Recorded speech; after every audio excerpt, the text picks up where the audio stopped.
Welcome to Anita's Wednesday Wisdom Highlights. How you doing today? Hope you all made it through the hurricane well.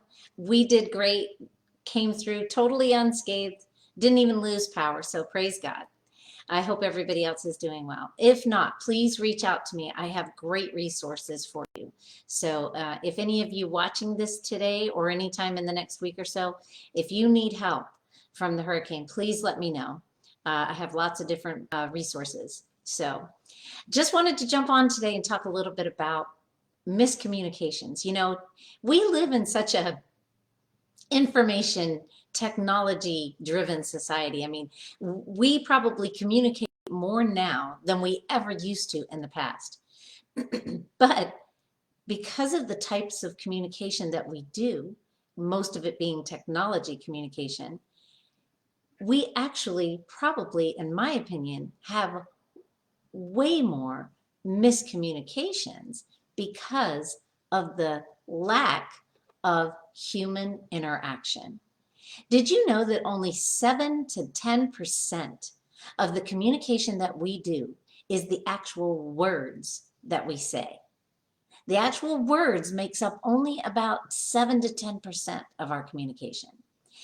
The rest of the communication is communicated through our tone of voice, our facial expressions, our influx, even our body language.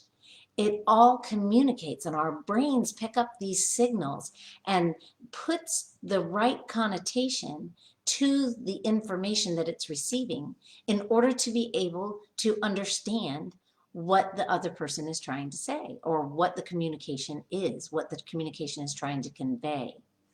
So in emails and in text messages, especially text messages, there is a huge uh, uh, chance of getting things messed up and miscommunicated. I've had this happen twice in the past 2 weeks, and I just thought it was such a great thing to talk about because I think it's something we need to be aware of. When we send a text message to someone, it happens a lot in emails too, especially if they're brief emails. Sometimes the more brief the text message or the email is, sometimes the more miscommunication we have. You have to really be careful to use just the right words.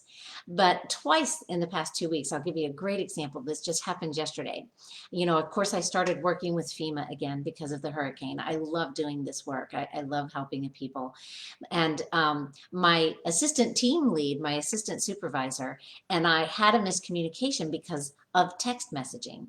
He was sending me a text message that was a command, but I received the text message thinking it was a question. So I answered his question by saying, "No, I'm good." And he thought I was being insubordinate. He thought I was saying, "No, I'm good. I'm not going to do what you said." And that was not at all what I meant. And that's not at all what he meant. We both misunderstood each other. Now, the good news is when I got a chance to actually speak to him in person, because I went into the field office to make sure that we were communicating right, because it didn't seem like, it felt like he was being really harsh with me. And I was like, but I don't need to do this. I've already done this, so there was a miscommunication. But I went into the field office and we got a chance to talk it out. And sure enough, he was sending the text message one way, but I was reading it a different way. And we do this all the time.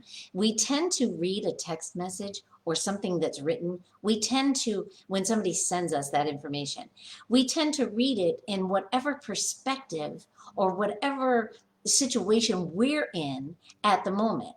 Right? I mean, I know that all of us has had this happen to us before, where you may be being a little irritable, a little grouchy, or maybe you're tired that day, and you read a text message and you kind of go, "Wow, what did that mean? Are they mad at me?" Right? I mean, how many times have you said that? "Wow, is this person mad at me? Listen, look at this text."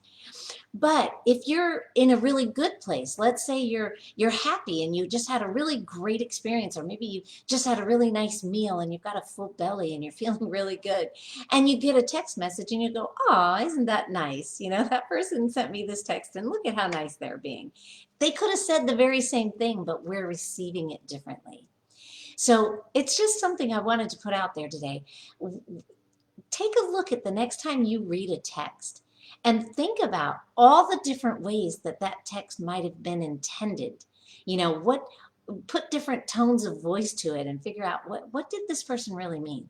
Or just pick up the phone and call them, or maybe talk to them in person, because they're going to get way more communication done through the body language and the influx of our voice and the tonality and the facial expressions. So keep that in mind when you're texting. And if you'd like some more information on communicating, I have some great programs that I use to help communication. I've got some great resources. So give me a shout. Love you guys. Talk to you later. If you like this video, please share it, like it, share it, and comment. Okay? Bye.